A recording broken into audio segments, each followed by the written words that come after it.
Welcome back to Alice Talks Football and welcome back to a live Manchester United news, transfer news and update show. Amorim loves Mason Mount.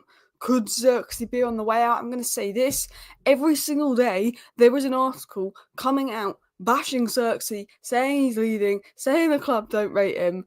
I think it's all 99% BS. I feel like there's this weird Zirkzee hatred in the media. I know Højlund took a while to get going, but he did not get this level of hate. But we'll dive into that. Big January plan. INEOS approve these signings. There's a few signings that INEOS have improved internally. They're trying to make a move for Camavinga, but probably won't get him. Alphonso Davies, Angel Gomez, Chris Riggs, some plans for the youth. Now, reports coming out today that INEOS are willing to give Ruben Amorim a big January spend. Surgeon Ratcliffe has sanctioned a January spend, and Dan Ashworth. And apparently there's a list of players that if they're available in January, Ratcliffe has said to Ashworth, go and get them for Ruben Amorim. Apparently INEOS, if there's certain players that come up in January and they can get, they will get. Ashworth has been told to try and go and get them. Now, I'm going to be honest. With you guys. Look, Amorim has been in the door a couple of days. He's been talking to INEOS a couple of days. He's not even played his first match with the squad. I think INEOS will be looking at a left back, and I think if a good deal comes up in January for a young player, I think INEOS will make a move. I don't expect anything massive to happen in January, in my opinion. We're going to read all the reports, but I say take a report with a pinch of salt because I think that INEOS have ambitious plans. I think they would love Alphonso Davies. I think they would love Camavinga. I don't think we're going to get them. But Amorim has just come in the door. INEOS probably want to give Amorim a bit of time to assess the squad. INEOS want Amorim to get the best out of the players and utilise the youth because they actually rate the Man United squad. So they're only going to spend money if they think it's necessary or someone that's massively going to improve Amorim's squad. So I think really, until we actually get to January, the January transfer links are a little bit like, because I think Amorim this next month's going to assess the squad, what he has, try and get the best out of them to sort of figure out what he needs maybe in January, which I think would be maybe Alphonso Davies. If we could get him, I think we'd go for him. But it's one of those. That's what I want to say in terms of transfer news as well. Just that, because I think a lot of the news is one report coming out saying we're not going to spend. Now we've got a report coming out we're going to spend. Now we've got a report coming out saying Amorim wants this and that. I think the report that's come out is credible in the sense of I think these are players that INEOS will want. But I think we've got to be taking everything with a pinch of salt because he's only got in the door. But we're going to talk about Camavinga because Man United and INEOS want to do something big with Camavinga, which would be amazing. We're going to talk about Coenda. I think Coenda can happen. Someone told me you pronounce it like Kenda. Kenda, is that right? As well, and as Alex said, Zirkzee's only been here a few months, may not be good enough, but too early to determine that. Yeah, he's not been great in these 2 months, but I feel the media have gone overboard on Joshua Zirkzee as well. Alice, big up to you, congrats on the awards, keep moving. Yeah, big up to everybody that did vote for me in the Football Content Awards as well. Amorim's pressure and interview were the perfect balance, not making excuses, but not putting massive pressure on us either. Yeah, in my live stream yesterday, I went through Amorim's presser, and I said what I liked about Amorim's presser was he was saying what he expects from the players, what he expects from INEOS, what he expects from hierarchy, but also was saying, my job is to do this and that, and I believe in my players. I thought Amorim's presser was fantastic, and I can see why everyone raves up Amorim in terms of his man management and communication skills, because his presser, he nailed every single question. And, Samuel Luckhurst was saying something nice about Amorim. He got the media on side. Ten Hag didn't get the media on side on day dot. People were slating Ten Hag within a week of being here. The media were all like, oh, Ruben Amorim's done well. Samuel Luckhurst, oh, Ruben Amorim's done well. He got the media on side. That's massive, because if you're a Man United manager and you get the media on side, that is basically a miracle, because the media just go for every United manager. Do you know what I mean as well? So it'll be interesting to see that as well. But yeah, big up everybody in the chat. Big up everyone that voted me in the Football Content Awards. Let's dive into the news. So, Amorim on Mason Mount. Now, we had a conversation on the United View on the Red Carpet show. Make sure you watch that every Monday, 7 to 8. And we were talking about Mason Mount. Are we going to put stocks in Mason Mount? And I said, yes, if he stays fit. Now, I just don't think he's going to stay fit. I think he's going to play 2 games under Amorim and he's going to look good. And then he's going to be injured for 6 weeks. But if Mason Mount stays fit, he actually works very well under Amorim ball. Will Mason Mount stay fit is the big question. Probably not. But is the profile of player that Mason Mount is a fit for Ruben Amorim ball? Yes, because Tuchel played similar sort of formation. He sort of likes to be that wide number 10. He really suits that. Amorim and Mount, bash, they suit those roles more than Bruno Fernandes. They actually do. And I think Mason Mount with the intensity that he can play at, because we brought Mason Mount for what he does off the ball. His intensity, his pressing, his movement. That is why we signed Mason Mount. It could work. But, as Alex said here, Mount can't play more than a match or two without getting injured. That's the thing as well. Kwenda, the US silence, it's like Kenda. That sounds really cool. Kenda. And that's quite a cool name. So Amorim said this on Mount. On Mount, I have to tell you that I love this boy. You can see in his eyes that he is determined, and that is the most important thing for me. I know he has suffered from injuries, but now he's trying to stay fit, and we hope he can continue to be fit to show all the talent that he showed, for example, at Chelsea. So Amorim comes out and he bigs up Mount. He says, I love that boy. He's so determined. Mason Mount, under Thomas Tuchel, Mason Mount at Chelsea was a very good player. He won Chelsea Player of the Season 2 seasons in a row. Let's not forget that. He was a very good player, and I think if he can stay fit, he fits Amorim's system. The problem with Mason Mount is he's, honestly, him and Luke Shaw, it's like, come on. That's the problem. If he can get a period of staying fit, all for it, but it just feels like it's not going to happen. It's like Reece James, Mason Mount. What have Chelsea done to Reece James and Mason Mount and their academy products? It's like they've shoved a load of something in them, and it's like Reece James. They can't stay fit as well. But yeah, I do like Mason Mount as well. I think he's a good player. Mount is the teacher's pet. I mean, there was an article calling him teacher's pet, which I didn't like. But I think Mason Mount, I like him. I think there's a good player. It's just the fitness. Alice, I agree it's a waste of time talking about transfers at the moment. So why do you keep doing it? And yes, Kenda, fanatically, Mount will stay fit. Keep the faith. I'm going to keep the faith. I talk about the transfers because there's so much transfer news going about. There'll just be a comment like, oh, did you see the Alphonso Davies news? I talk about every bit of news on this channel, but what I do when I talk about the news is I say my honest opinion on it. Do I think it's worth listening to? Do I think it's worth getting excited about? Do I think the source is reliable? Because the news is the news. I report everything that comes out, and then I say with everything, is this good? Is this bad? What could it mean? La-di-da, la-di-la. But his ankle was made of glass as well. Would you drop Bruno deeper for Mount, Garnacho, or Ahmad at 10? Potentially, but I think Bruno does his best work closer to goal. And I think I thought we were saying this one to Ten Hag, if Bruno Fernandes is probably our best player, why are we utilising him in a role that doesn't suit him to accommodate others? And I think that's the question mark with Bruno. I think he would do best in that Mount role, but I actually think Mason Mount is more suited to it. But Bruno Fernandes, you know what you get. Mason Mount, you get injuries. That's the problem as well. All managers love Mount, intensity and tactical intelligence. Ruben Amorim talks about intensity. He gets that with Mount. Result of overtraining, maybe. I think with Mason Mount is because he went on loan at 17 and he basically played every game from age 17 up to 23, that maybe it's a bit of a burnout there. I'd like Tchouaméni. Tchouaméni would be the dream as well. But I think we've got more chance of Camavinga, because there was some reports saying that Camavinga would be open to leaving Madrid. But who knows? Have to be wary of most media coverage. Most of it's agenda driven, and most of them turn on our gaffers and players eventually. 100%. Yeah. Big up everybody. Please do hit the like button. Of course, subscribe down below if you're new, by the way, because we are on 97,257 subscribers. So we're 43 subscribers away from 97.8k, which means we're 243 subscribers away from 98k, which means we're 2,243 subscribers away from 100k. I don't think we're going to reach that by the end of the year, because I normally gain about 1.5k subscribers a month. But imagine if we can hit 100k by the end of 2024, amazing.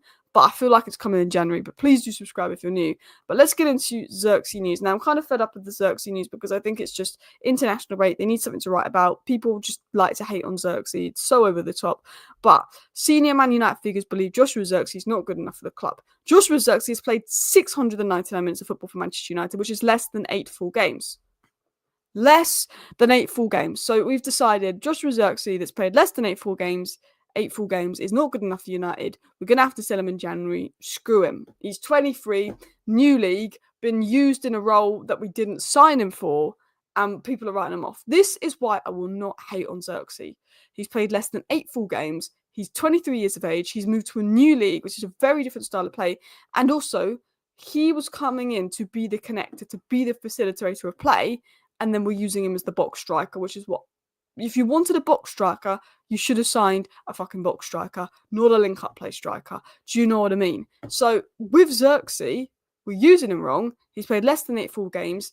He's 23 years old, and he's moved to a new league. I watched him at Bologna. He was mint. I wanted him because I watched him at Bologna, and he was absolutely mint.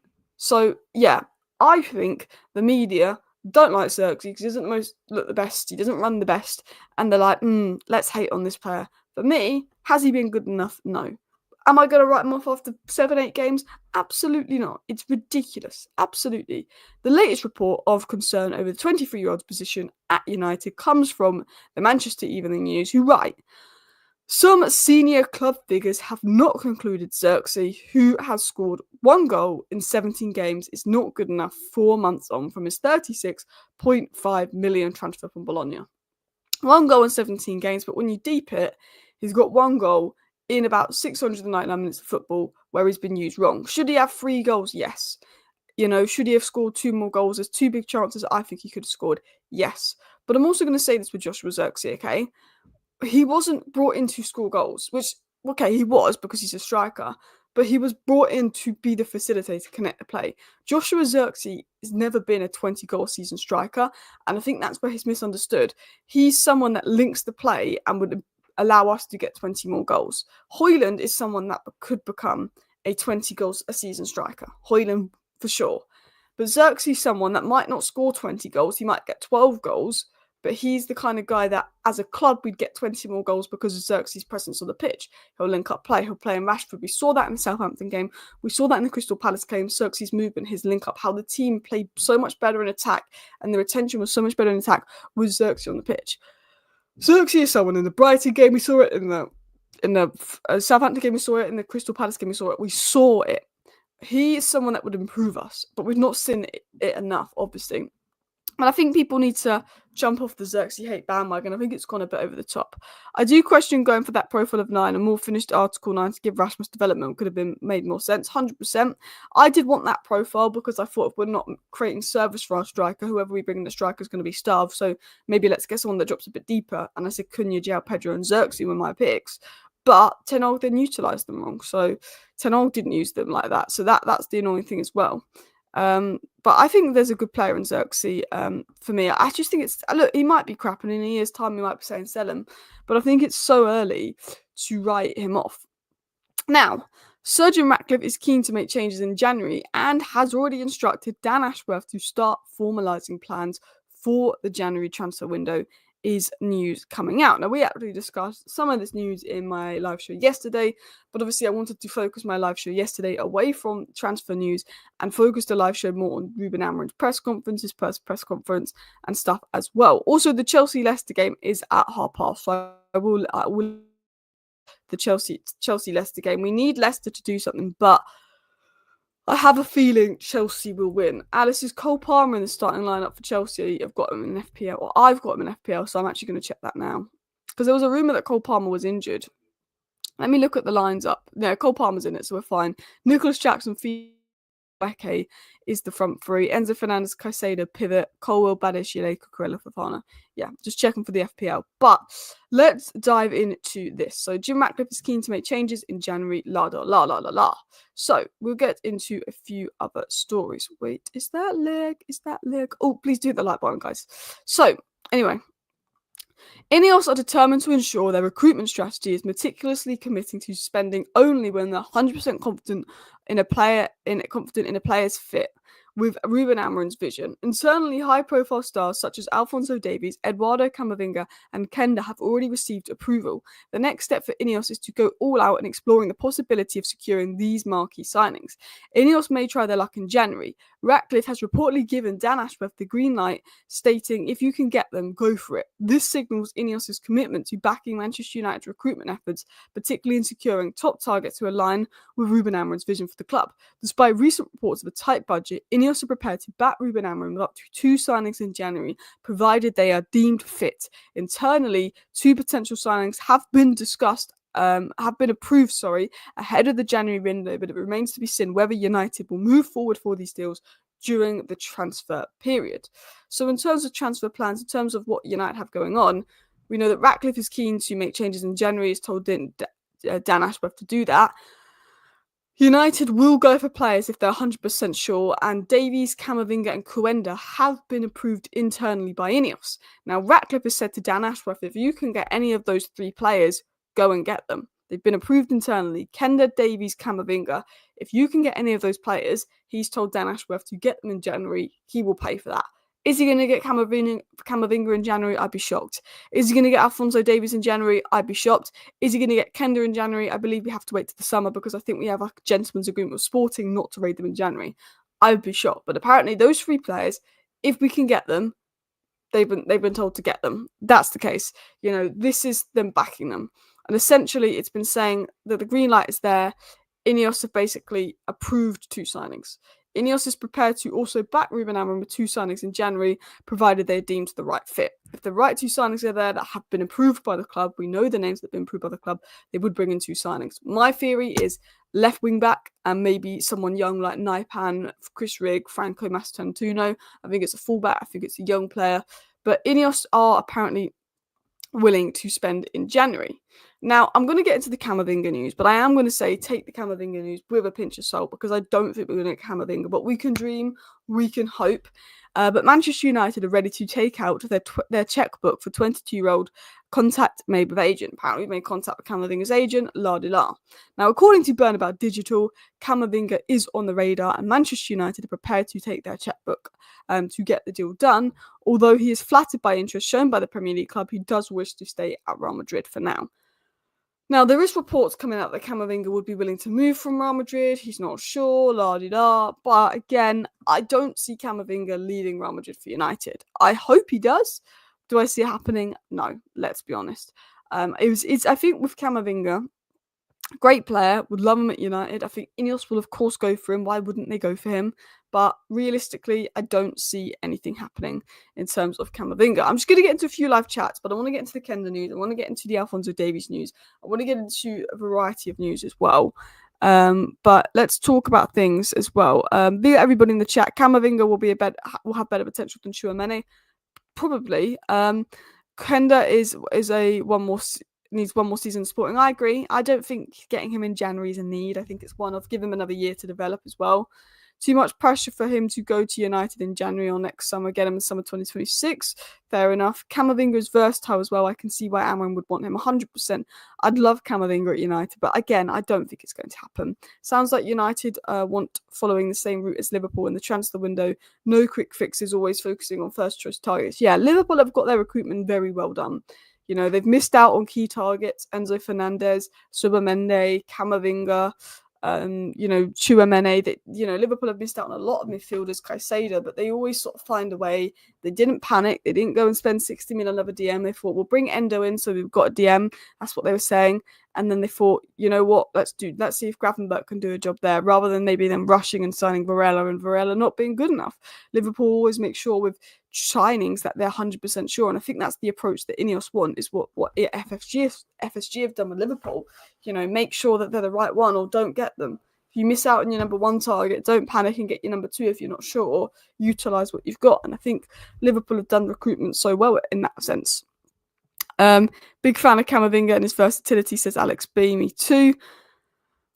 I think he would be brilliant. Arda Güler. So he's been linked to United and Arsenal because he's not getting crazy minutes for Real Madrid because they've got Endrick, they've got Arda Güler, they've got Mbappe, they've got Vinicius, they've got, of course, Rodrigo. I forgot his name. They've got so many players at Real Madrid that there are a couple of players that, could be on the way out. I think Arda Güler would be amazing, but I don't think we get him. Arsenal fans saying they don't want Arda Güler because they've got Odegaard. That's ridiculous. He's a mint player. Don't know. But Arsenal fans think Odegaard's like the best player in the world. Like, Odegaard's a fantastic player, but Arsenal could do with Arda Güler. Just because they've got Odegaard doesn't mean. Anyway, let's dive into this. Manchester discussing and considering Ederson, a player who's highly valued internally. The club is looking for reinforcements in his position, possibly as early as the winter transfer window. Do I think Manchester United are going to sign Ederson? Maybe. I think we want more chance of Ederson than Camavinga. We've been linked to him a bit. But Casemiro replacement, I think Ederson fares. But I do think he's got a lot of similarities to Ugarte, and I think we should go for a midfielder that's maybe more naturally comfortable on the ball. I think Ederson has a bit of Casemiro and a bit of Ugarte with him, where he's known for his off the ball, winning back the ball, man-to-man press, which Amorim will like. I think the work rate and the winning the ball back ability Amorim will like, but I don't know. I think I don't know if he's good enough on the ball to complement Agate. But I do like Edison, and I think we are looking at him, and there's no doubt in my mind that United would be looking at him, to be honest, as well. Would you take Arda Güler? Yes, 100%. Angel Gomez, linked with Manchester United, has confirmed to Lille that he's leaving in 2025. I think Angel Gomez is one to watch. I have my reservations around him because I do think, because I like him for his development, there might be another club where he's going to start every single game, and I don't know if he does at United. I think he's competing with Maynard for that spot next to Agate. But I think with Eriksen leaving, we need to replace Eriksen with him leaving. Angel Gomez is on a free. Eriksen's leaving on a free. We got Eriksen on a free. Angel Gomez does a very similar role to Eriksen of being a number 8, and he's good on the ball. So I also do think that Angel Gomez could be the guy to potentially replace Eriksen with. I would keep an eye on Angel Gomez, but I don't know if he will go to United. But I do think he could be the one, potentially. So let's dive into some more stuff as well. Gomez can play as an 8, but not sure he's the profile 8 for the system. Need a physical ground covering. That's the thing. I like Gomez as an Eriksen replacement. It makes a lot of sense, but I don't quite know if he's what we need, if I'm going to be honest as well. I think with Man United, it's not just signing players for the sake of it. Angel Gomez signing for the sake of it. It's like basically saying, can we can this work? I think, does this player fit? Is this going to play? It's not signing players for the sake of it. Let's dive into some more news. United are already targeting both a left wing back and a striker next year, and could even move for loan options in January if they feel a new addition could be a deciding factor in determining the success of their campaign. So again, more news saying that United are targeting both a left wing back and a striker next year. Man United could look at a left wing back and they could look at a forward ahead of the January window. They will look at loans. They've been rumoured to Nkunku, Kolo Muani. Don't think we're going to get them. Left wing back, I think, is the one to watch. I think we want Alphonso Davies. I don't think we'll get him. Aït-Nouri, Robinson, Loco, Kirkes, 100% names to watch. Gittins could be a name to watch. I think the left wing back situation is massively one to watch. And of course, Alvaro Fernandez and his buyback clause is again another massive one to watch at United as well. Alvaro Fernandez and Angel Gomez back to United for 40 million. That would be embarrassing. Well, it wouldn't be 40 million. It'd be 16 million on Alvaro, and it would be Angel on a free. But I know what you mean. I'm happy with Casemiro, Eriksen, Maino, Agate, Mount, Collier. I'm happy, but I want one more player that's good on the ball like Maino, just so then if something happens to Maino, someone that takes care of the ball. And I think Eriksen can. Eriksen and Maino, the two midfielders out of all those names that are naturally comfortable on the ball. But does Eriksen have the intensity that Amorim wants is the big question. But I think we need someone that's got Eriksen's ability on the ball, but Mount's intensity off the ball is what we need in the summer, in my opinion, to replace Eriksen. And then I also think we need to replace Casemiro with someone that can back up Agate as well. Going to need another centre mid signing next summer also. Eriksen gone and not much future in Casemiro, says Alex B. 100%. I think we need one centre mid, potentially 2. I think, if I'm going to be honest, I think we need 2 centre backs because Evans, Lindelof and Maguire will leave. I think we need 2 midfielders because Casemiro and Eriksen could leave. I think we need a left wing back. I think you could argue maybe even another wing back for support, I guess. And then I think we'd need someone to reinforce the attack. Assuming Ruben Amorim, but you never know. Ruben Amorim might get the best out of one of our players. Mason Mount might look like a world-class player again. Well, I don't think he was ever world-class, but Mason Mount might look like a top player again and stay fit. You never know. What's my thoughts on Collier? I like him, but I think he needs a loan. I think he's good off the ball, but I think he needs a loan. He's not quite like Maino where you're like, oh, he can play. When we saw Maino in pre-season, we were like, this guy can start and improve the team. Collier can be a good squad player. Do you know what I mean? That's how I felt as well. Naipan was one that we're looking at in January. I think Naipan in January is one to watch as well. Gomez possibly could work as one of the counts to Amorim, but already a lot of competition. Yeah, I think when I look at United, it's the back, not the front at the moment. I think you've got 7 players who are competing for the same 3 spots. And Mount, Bruno, Zirkzee, Højlund, Rashford, Aman and Garnacho was competing for those 3 spots, and there's 7 of them. I think Garnacho might get moved to wing back. What I think is going to happen is I think Luke Shaw's going to be left centre back and Garnacho's going to be left wing back. So then Garnacho can get forward because Luke Shaw can do the wide channel defending. I think Garnacho is going to be a left wing back in Amorim's system. I really do. I really do. In terms of transfers, this is more information that we've got. A left-back is priority for Manchester United in 2025. Ruben Amorim wants a top left-footed player who can play in different positions. Zirkzee continues to be monitored by United, but it's not just him and Alphonso Davies. We like Zirkzee.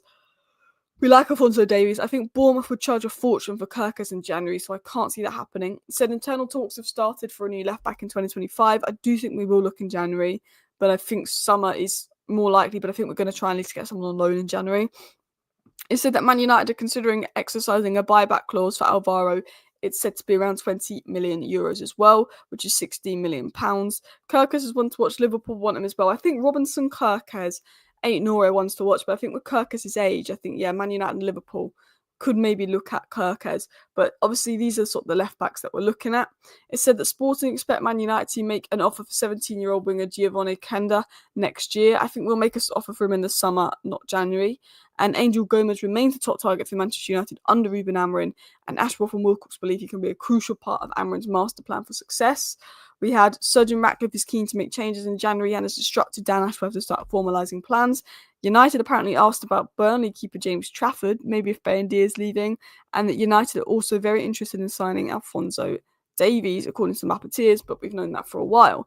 And then this was the news that came out yesterday, which I covered in yesterday's show, but sources claim the Man United hierarchy regard Chris Rigg as the most appealing young domestic talent that could potentially be available and are all ready to test Sunderland's resolve to hold on to him.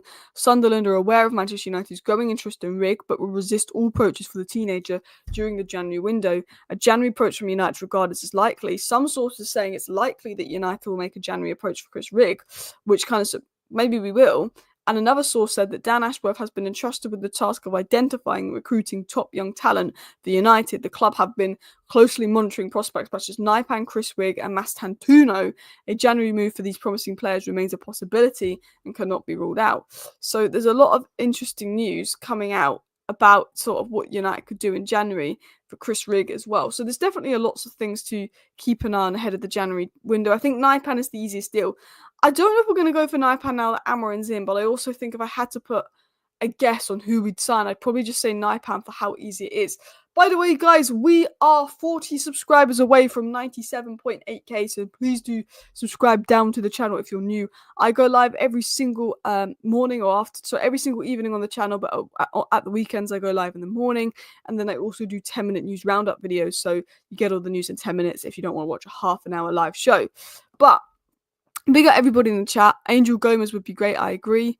Amorim saying he's got two positions in mind for Mount get me excited because if the players understand the principles of Amorim's system, they can have Mount as an 8 and Bruno and him interchanging in games. 100%. I love this comment from Ishaw. Absolutely right.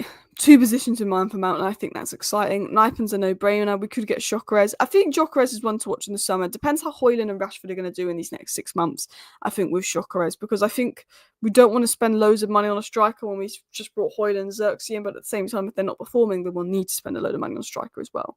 But listen, people, I'm going to wrap up today's live show here because I know the Chelsea game kicks off in 10 minutes. It was just a short and sweet live show. Please hit the like button. Of course, subscribe down below if you're new. I'm going to be back tonight. I'm going to say after the City-Tottenham game, I'll be back tonight with a video or live show. I'll see you then. If any breaking news comes out, of course, it will be on the channel. Smash a like, smash a subscribe. Thank you for watching. Bye.